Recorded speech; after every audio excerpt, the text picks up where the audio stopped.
I used to believe that after 12 relentless years of dedication, one day someone in that room would finally stand up and say, "Thank you, Rebecca. Because of you, this company survived 3 crises." But all I got was laughter. Not mine, not with me. It was the mocking laugh of a 30 something man who became CEO simply because his last name was Whitford. The meeting took place on a Monday morning in the strategy room on the 23rd floor, the place where every 5 year plan was born. I was leading the presentation. The first slide lit up: supply chain optimization and green transition roadmap. I talked about AI, smart warehouse grids, and the reduction of CO2 emissions through hybrid transport models. The room was silent, not out of boredom, but focus. I knew that silence. I'd owned it 100 times before until he walked in. No knock, no announcement. Ethan Whitford, the new CEO, the chairman's son, wearing a crisp white shirt, navy slacks, face glowing like he'd stepped out of a magazine shoot. He leaned against the wall, sipping a green smoothie I later learned was pistachio, scanning the room like he was choosing from a menu. No one dared interrupt me, except him. "I don't get it," Ethan said, voice weary, like talking to a child who couldn't keep up. "We're talking about optimization, but keeping the same old system?" I turned to him, still smiling politely. "We're building a controlled transition plan to make sure the supply chain isn't disrupted in the first phase." He nodded slowly, then walked over, took the laser pointer right from my hand like it already belonged to him. No one said a word. He looked at the room, then dropped it. "Keeping people like you is like carrying dead weight on a ship, and I don't intend to let ether slow down because of nostalgia." For a second, I thought I misheard, but no, that was exactly what he said. Clear, sharp, in front of 30 people, executives, department heads, and even the 2 new hires I'd brought in last week. No one laughed, no one moved, just the sound of the air conditioning and the thick silence of discomfort. I stood still, remote in hand, eyes locked on him. My face didn't move. My heart raced, but not out of fear. I wasn't angry. I wasn't hurt. I was cold. The kind of cold that creeps under your skin when the temperature drops below 50 and you're standing there in a thin dress.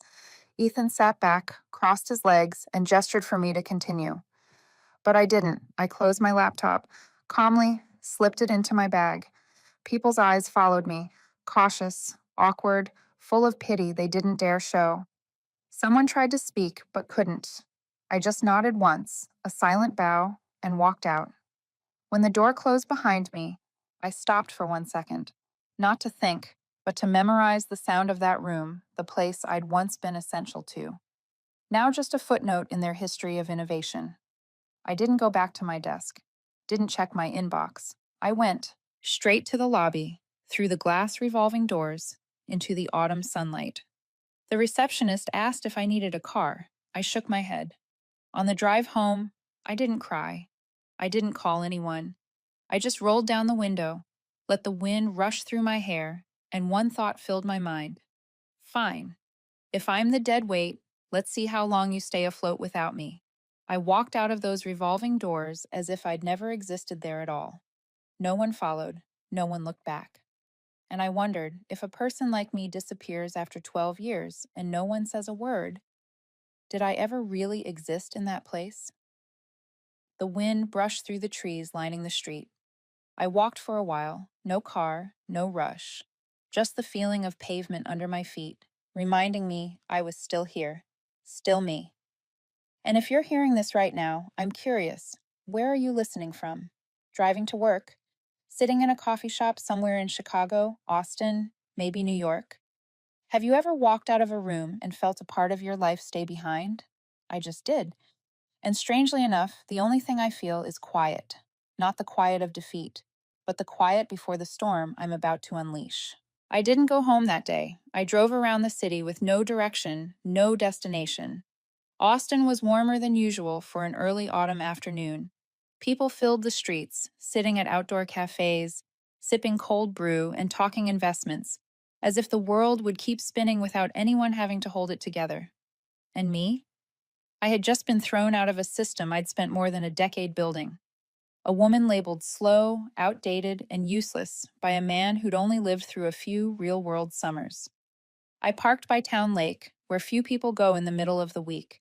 I opened the door, sat on the edge of the trunk, and stared at the ripples on the water. Runners passed me like I was invisible. Maybe that was the first time in years I was truly alone.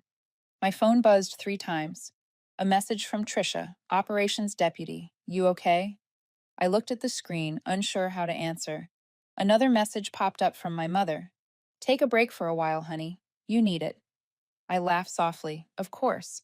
To everyone else, quitting a job means resting. But I knew better. Ethan didn't just want me gone. He wanted me erased, forgotten, like I'd never existed in the company's history. I drove home around 4 in the afternoon. The house was quiet, as always. I'd lived alone for nearly 8 years, ever since the divorce. My ex-husband, Mark, was a good man. He just couldn't handle being married to someone who always chose work first. I couldn't blame him. Nights when I came home at 11, eating dinner with cold coffee and inventory reports, there wasn't much left to save a marriage. I took off my shoes, walked into the kitchen, opened the wine cabinet, and poured a glass of Merlot. Not to get drunk, just to feel like I still controlled at least one thing. I sat in the armchair and opened my laptop. The severance package from Ether had arrived in my inbox. Clean, polished, legally sound.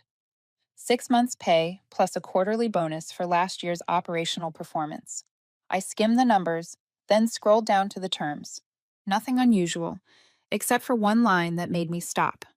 Rebecca Hayes agrees not to engage in any business activities, directly or indirectly, in competition with Ether Dynamics for 12 months. I smiled, but not the kind that reaches your eyes. I smiled because they were afraid of me, afraid enough to add that line. I smiled because Ethan, despite mocking me in front of everyone, still felt the need to build a fence around his empire, as if he knew, when a woman's pride and intellect are both bruised, silence is only temporary. I couldn't sleep that night, not because I was sad, but because my mind had started working again, like an old engine coming back to life after years of rust. Numbers appeared in my head, contract clauses, logistics routes, warehouse maps, regional distribution models. It was all still there. I took notes, typed a few old names into LinkedIn, searched for industry updates, and then one name appeared: Voltline Logistics, a mid-sized transport company. Not too big, not too small, struggling through its third consecutive quarter in the red. But here's the thing. Voltline handled nearly 60% of Ether's renewable materials shipments over the past 2 years. I'd negotiated with them myself. I knew their system like the back of my hand. And if memory served me right, their contract with Ether was set to expire next quarter. I took another sip of wine. The taste blurred, but my mind was crystal clear. You know that moment when you realize you don't need to shout, slam doors, or seek revenge to reclaim your power? You just need to make one precise move. That night, I wrote an email, short, simple, to someone I'd met 2 years ago at an industry conference, Miles Carter, investment representative at Westbridge Capital. The subject line had only 6 words: a new opportunity in a familiar field. No one needs to know what I did that night. All that matters is this. The storm began with a glass of wine, a single email, and a woman who refused to stay forgotten. Miles Carter replied to my email the next morning at 6:38, the kind of man who never sleeps a full 8 hours. His response was short. Coffee? 8 a.m. The old place. The old place was the Steam House, a quiet cafe tucked inside the industrial district on the south side of the city. The coffee was terrible, but the privacy was unmatched.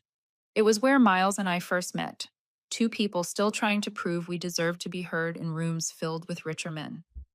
I arrived 10 minutes early, ordered a black coffee, no sugar, old habit. Miles walked in 3 minutes later, same untucked shirt, loose tie, and that half smile of his that always suggested he knew one more thing than anyone else in the room. So, he said as he sat down, you got thrown out? I smirked. Thrown would be polite. I was launched, but I landed on both feet. He nodded, didn't ask for details. Miles never asked too many questions. That's why I chose him.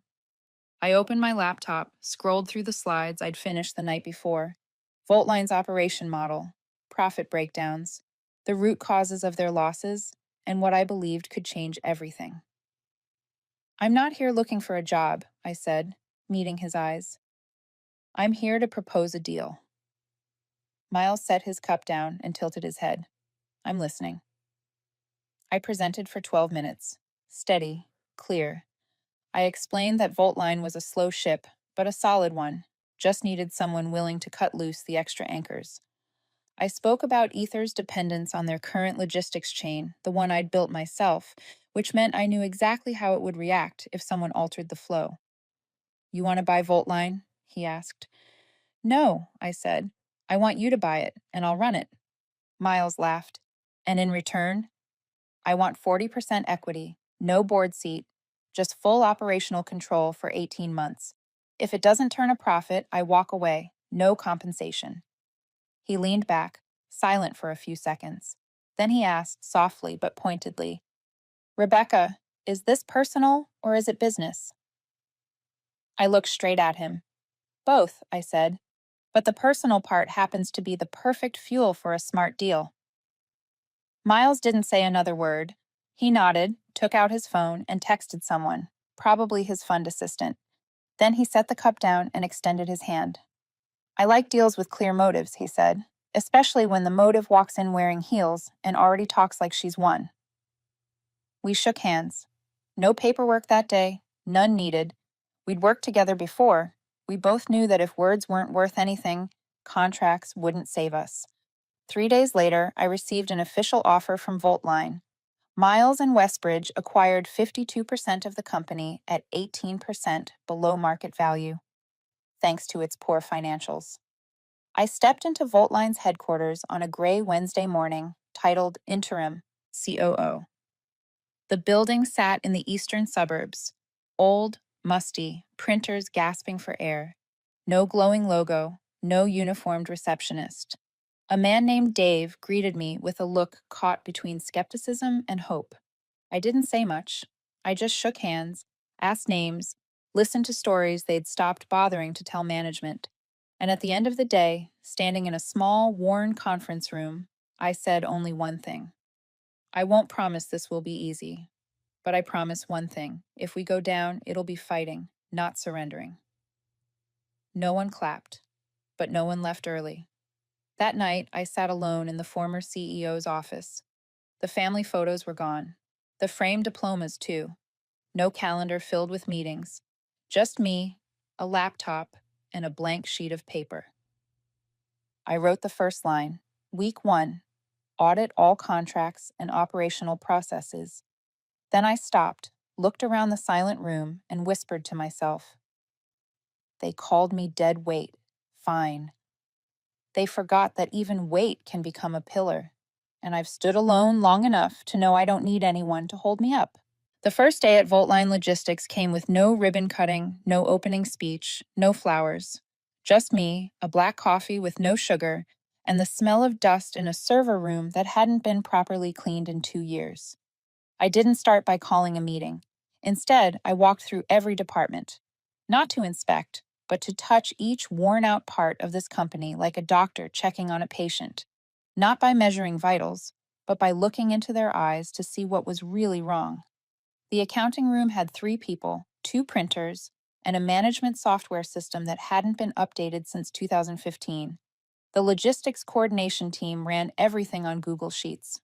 I stood there watching a young woman named Carla manually type every destination, every truck route, every delivery hour. I didn't interrupt. I just asked, "Do you ever get scared you'll make a mistake?" She nodded, eyes still on the screen. Every day. At the warehouse, I met the night shift supervisor, Joseph, an older man with tired eyes but a steady voice. He said something I'll never forget. They always ask us to deliver on time, in full, but no one ever asks, do your brakes work? Is the road lit? Did you even sleep 4 hours last night? I nodded, didn't say a word. The workday ended at 8 in the evening. I went back to my office, didn't turn on the ceiling lights, just the soft yellow glow from the desk lamp. I opened the financial sheets. The numbers flickered on screen. Losses, withdrawn contracts, 2 months of delayed payroll. Nothing I hadn't seen before, but it still made my stomach tighten. I opened a new Excel file and mapped out the entire operational system. Blue for strengths, and there were only 3 blue cells. The rest were yellow, orange, and red, and one shade of gray for processes that technically existed but hadn't worked in months, ghosts in the machine. That's when a message popped up from Miles. Happy first week. Need more cash? I replied, short. Not yet, but I'll need time. He sent back a thumbs up, the kind of lazy reply I hated, yet somehow found comforting. The next day, I started cutting the dead weight. Not people, not yet, just the pointless spending. Outsourced work with no ROI, unused software licenses, endless repetitive meetings. I focused on 3 things: automation, process transparency, and rebuilding employee trust. I brought in a small local tech firm, CodeSprint, to implement a simple dispatch system. Nothing fancy, no $1,000 ERP, just something that would let Carla stop staying up until 1 in the morning. During the demo, she turned to me, eyes glistening. I didn't think anyone understood how hard my job was. I just nodded. At the warehouse, I proposed a smart shift pilot program, sensors to track load weight, AI-assisted routing to suggest the safest, shortest paths. Joseph pushed back at first. You trying to replace people with machines? No, I said. I'm trying to let the machines handle what you shouldn't have to, so you can finally have dinner with your family. He didn't answer. But the next morning, his whole team showed up on time, 6 a.m. sharp, first time in 2 months. Every night, I went home exhausted, but my mind burned bright, like a flashlight cutting through a tunnel. I took notes on everything, every reaction, every detail. I knew what I needed, not to rebuild Voltline in a week, but to build momentum. Because once momentum starts, the gears will turn. 4 weeks later, Voltline began to show signs of life. A few partners returned. A small contract with an agricultural firm in Kansas was renewed after delivery times improved by 12%. The weekly report had more OKs and fewer delays. I didn't talk much about it.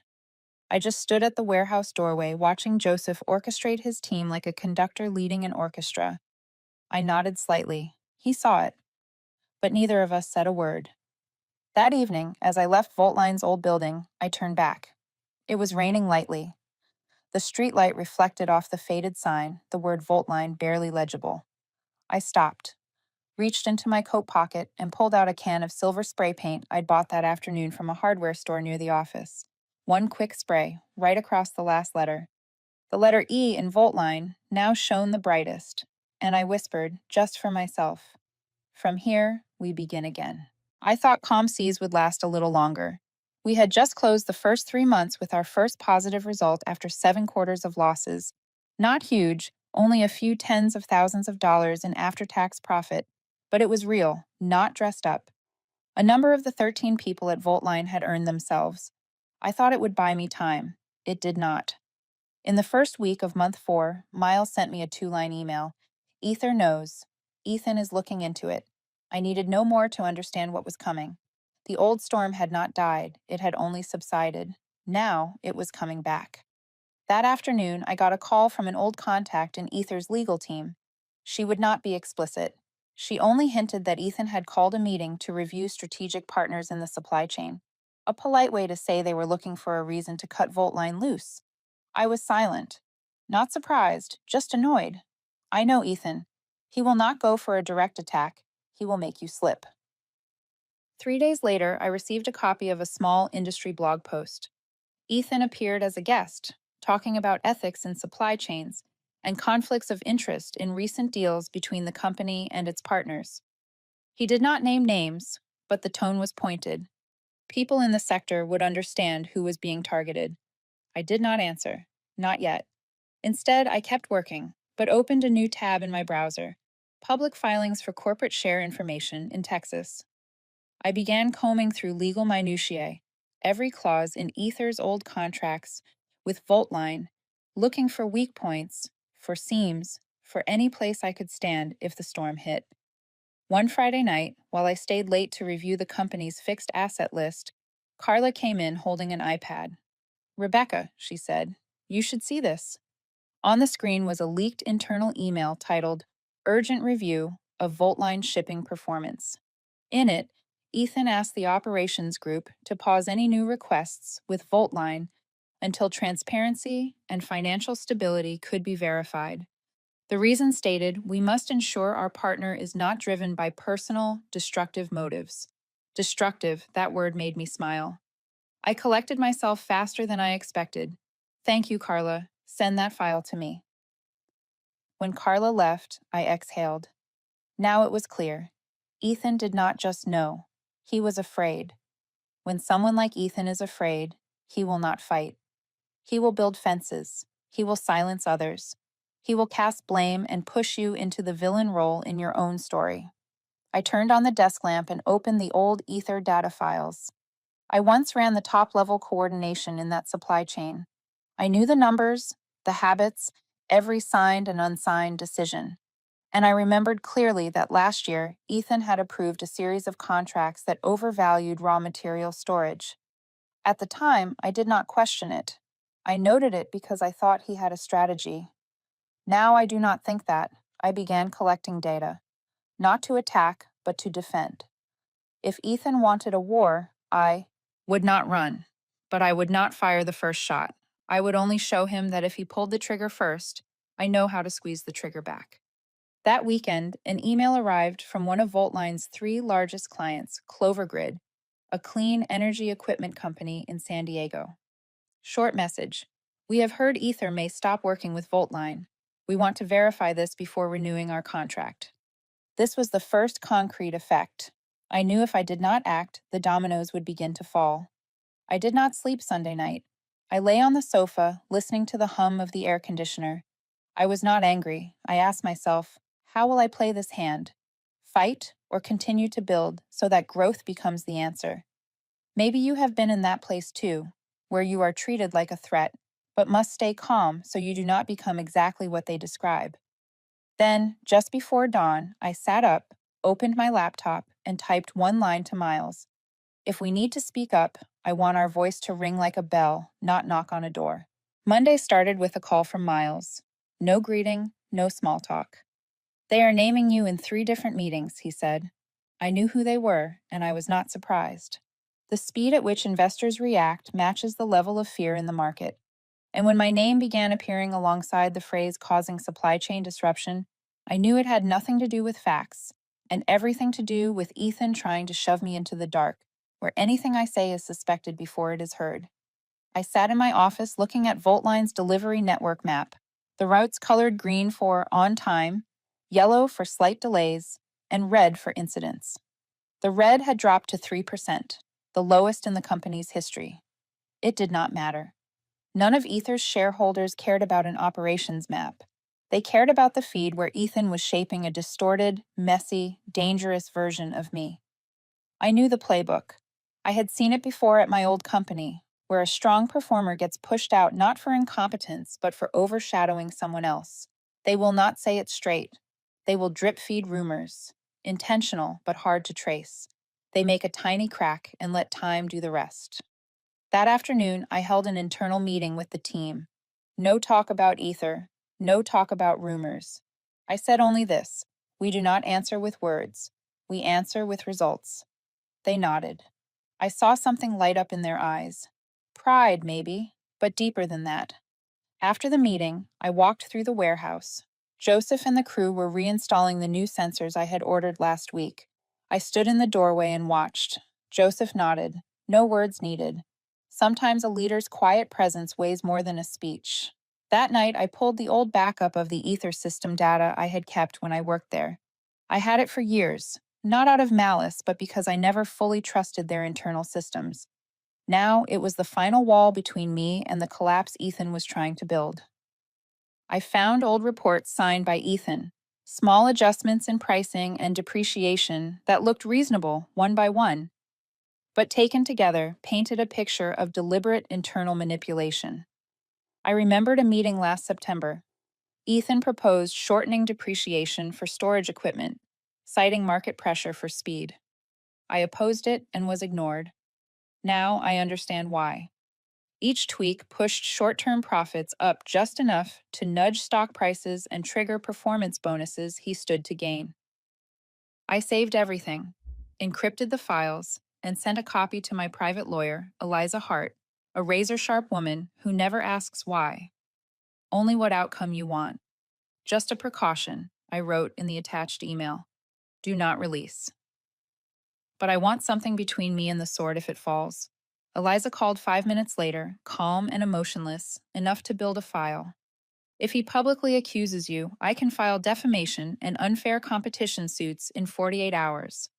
Not yet, I said. I do not want to win by litigation. I want to win by existing. The next day, the rumors spread. A reporter contacted Voltline, asking about the alleged personal ties between Voltline's operations chief and certain contracts under question. I did not answer. I let Miles's communications team handle the messaging. They are better at spinning neutral. Pressure still rose. Some partners delayed renewals. A few orders were pulled for last-minute review. Ethan did not need a head-on attack. Scaring others away from associating with me was enough to slowly strangle Voltline. On Wednesday evening, while packing to leave, I received an anonymous message, a single link to a PDF uploaded from a temporary account.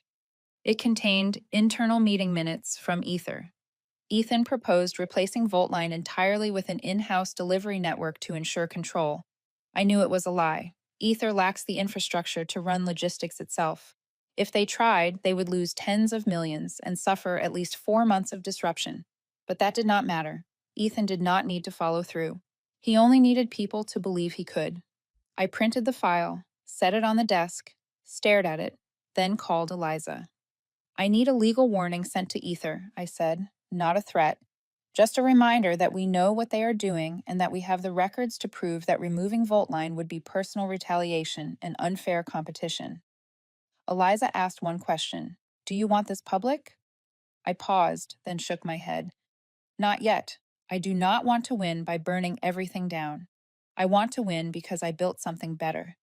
A minute later, an email from Eliza arrived. The warning will be sent at 9 in the morning. At the same time, I will draft a letter to the Antitrust Commission, just in case we need a final move. I said nothing else. I stared at the blinking cursor on my notes file, the half-written line. He is playing power, I typed. I am playing. And time does not side with the faint-hearted. I arrived at the office earlier than usual that Friday. Dawn still held its mist. Voltline's headquarters sat quiet in the pale blue light of a morning that had not yet woken. I stopped in front of the company logo wall where I had sprayed a silver E earlier. Today I looked at it like a friend about to walk into a battle no one else could see. I went inside and made a pot of ginger tea, not coffee. I needed clarity, not adrenaline. Today, I would pull the trigger, not to destroy, but to start. At 9 in the morning, on the dot, Eliza sent the legal warning. A clear statement, not shouting, not threatening. It stated the facts. If cooperation with Voltline were cut based on unverified internal rumors, that could amount to unfair competition under federal law. No one was accused, but everyone was reminded they could become a defendant. At 11:30 in the morning, I received an email from Ethan's office inviting us to a routine dialogue on logistics performance. The subject sounded mild, but the content was clear. They wanted to meet, not to negotiate, but to gauge reaction. The meeting was scheduled for Monday. I had 3 days to prepare. I did not choose instinct. I spent the weekend playing their game: data, language, and calm. I asked our analysts for 3 reports: overall on-time delivery rate for the past 6 months compared to the prior year, Ether's dependency on third-party shipping networks, and a risk simulation if the system were replaced within 90 days. I did not plan to show everything at once, but like a chess player, I wanted pieces in place even if I did not need to move them. Monday morning, I walked into Ether's headquarters for the first time in almost half a year. Everything looked the same. Glass walls, hardwood floors, the faint trail of expensive cologne. But there was one difference. I no longer felt owned by the place. It did not hold me. I had no bitterness left.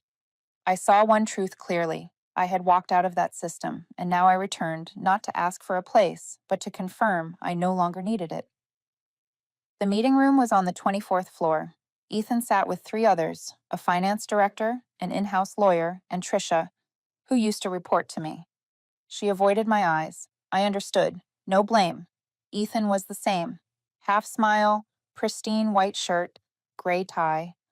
He stood and extended his hand. I shook it, cold, quick, without feeling. We want an open discussion about recent delivery challenges and communication misunderstandings, he said. Good. I have some clarifications to make, I replied. The meeting ran for 40 minutes. Ethan circled with soft phrasing. We are concerned, customers need clarity, future cooperation needs stability. I did not interrupt. I did not react. I let him finish his script. When it was my turn, I opened a single slide. Voltline's delivery performance chart for 6 months versus the year before. The upward line was unmistakable. We are not underperforming. We are doing better than ever, I said. If Ether decides to end the partnership, that is your right, but that decision must be based on data, not rumors. Ethan tried to speak, but I raised my hand. I am not here to beg for my job. I am here to give you a chance to do the right thing before you let ego sink your system.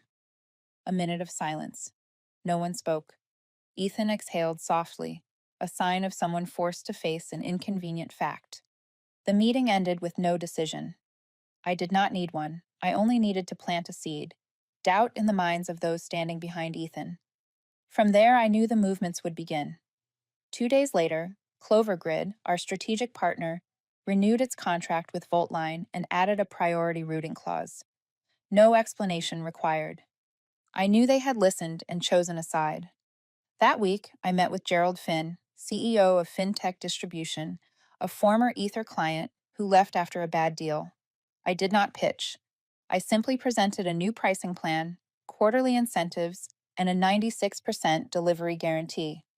Gerald looked over the numbers and at me. You are not here to win back clients, he said. I am here to reset the position, I replied. Do you want to trade with the company that controls the supply chain or the one trying to rebuild it in desperation? He smiled. Welcome back, Rebecca. And then things started to shift. Contracts returned one by one. Trust was rebuilt bit by bit. Voltline did not merely survive. We expanded. I did not have to attack Ethan. I had to exist strongly enough that he could no longer prove I should be cut. Truth has a voice, but results are the only language that power cannot fake. Monday morning, when I walked into Ether's office for the second time that week, the atmosphere felt different. There were sidelong looks in the halls. Phones buzzed in my hands as I passed. Financial feeds teased a leaked story investigating Ether's finances. I entered the conference room on time. Ethan was there, looking worn. The young CEO's face had faint dark rings around the eyes. His in-house lawyer and CFO seemed tense. They looked at each other more than at me. They were puppets fumbling on stage. When the meeting began, Ethan spoke first, his voice softer than usual, edged with worry. We have reviewed Voltline's data and partner feedback, he said. There are several points to clarify before moving forward. I nodded and placed my hand on the folder. No hiding. I'm ready to clarify. Ask. Ether's CFO, a middle-aged man with gray hair, started. We want to know whether Rebecca used Ether's internal data to steer Voltline, and whether the profit increase came from preferential internal deals. I closed my eyes for a beat and remembered. I knew this question would come. I opened the documents Eliza had sent me, copies of reports from before I left Ether. There were timestamps, approver notes, and no alignment with any privileged access I had. I answered. I did not use any unlawful internal data. All Voltline contracts with other Ether were completed fairly. If you want, I can show you the bidding records from the past 3 years, the participants, the bids, and the selection rationale.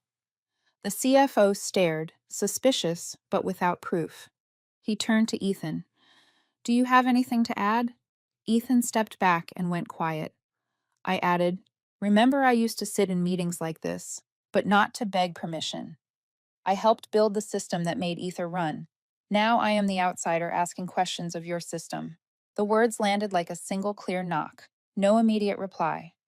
They circled the legal and governance language, shareholder rights, and procedure. But in each pause, I sensed them wrestling between position and belief.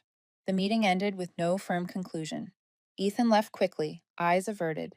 Before the door shut, he muttered, "You will pay for this." I said nothing. I know people who threaten payment when they have nothing left to trade. Outside the building, Eliza called. "The board has requested an emergency meeting on Ethan's fitness to serve as CEO," she said. "They are discussing removal." At that moment, I felt something other than triumph. I felt relief. The invisible weight I had carried for years, the responsibility for systems and operations, was no longer chained to me. That afternoon, the industry news ran: Ethan Whitford, under internal financial investigation. The CEO seat may become vacant for the first time since the company's founding. Partners and investors began calling Voltline to ask if I could step in. That night, I looked at myself in the mirror. I did not see a triumphant conqueror. I saw someone who had survived her, passed, and was preparing to walk into an unknown future. I lifted a glass of wine to my lips. The candle on the table burned on. My reflection in the window showed a woman standing between two worlds, behind her the darkness she had left, and ahead the light she had not yet reached. That night, I prepared a resignation letter for Ethan, a document that could be signed once the senior board made their decision. I printed it and put it in an envelope for the boardroom mail. I knew it would be reviewed. I knew it sat in the hands of people who did not want power to remain in the founder's son.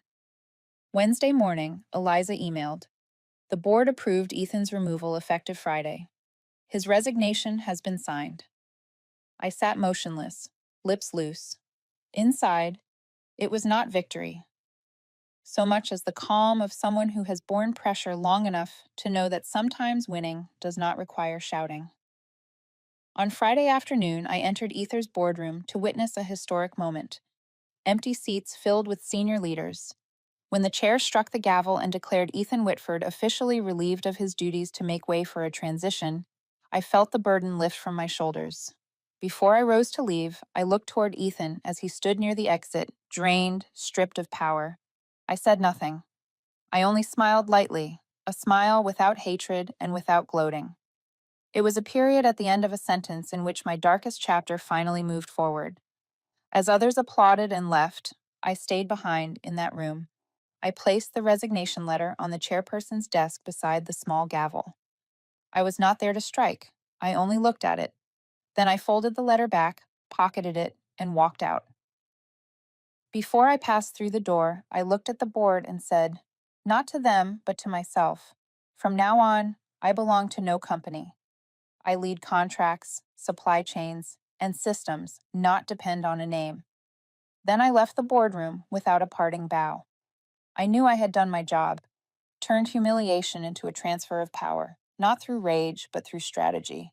The morning after I left the Ether boardroom, Austin woke under a bright gold sun. The streets were louder than usual. People heading to work, traffic rolling, construction stretching across the boulevard. But to me, the world seemed to tremble slightly because something had shifted. Voltline was no longer the company that lost a contract. It was the company no one could ignore. Partners started calling. New contract emails filled my inbox. I didn't rush to answer them all. I chose carefully. No oversized deals with high risk. I picked quality. I signed 3 modest but strategic partnerships: a solar equipment firm in Arizona, a recycling plant in Nevada, and a lithium battery startup in Colorado. 3 contracts, just enough to prove Voltline wasn't just surviving, it was evolving. The next morning, I woke to a message from Gerald Finn, signed a $10 million contract with Voltline, 12-month incentive plan. He remembered what I'd told him once. I'm not here to ask for partnership. I'm here to reset the position. I smiled, like someone finishing the work she should have done long ago.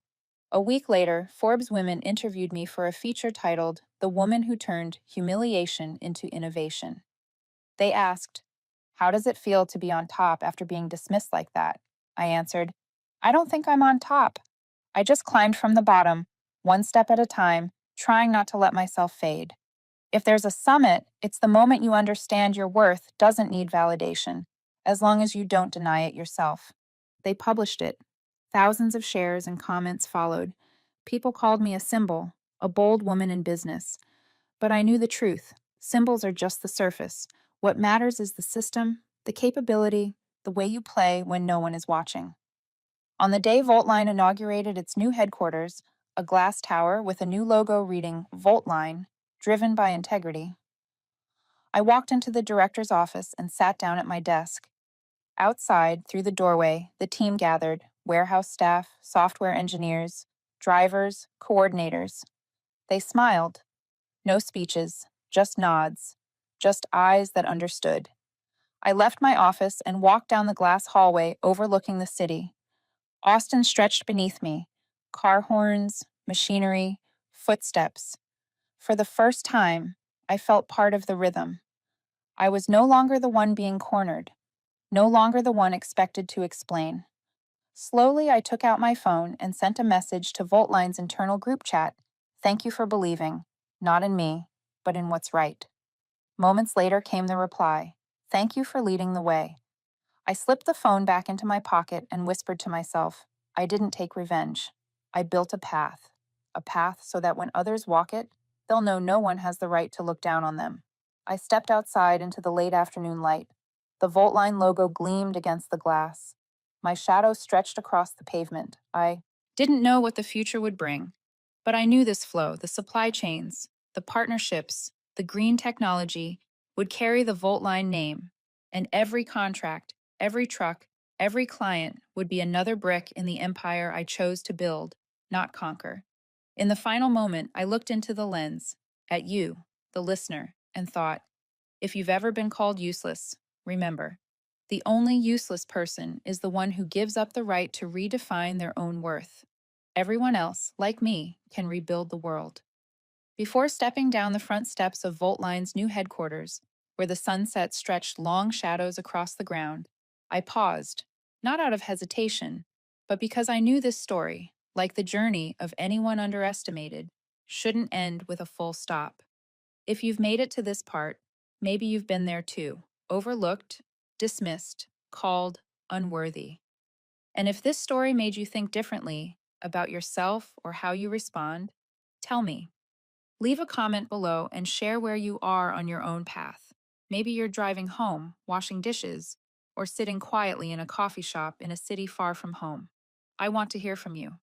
And if you want more stories like this, real ones, raw ones, stories that show how people turn injustice into strength, then subscribe to this channel. Because there are more stories coming, and who knows, one day I might tell yours.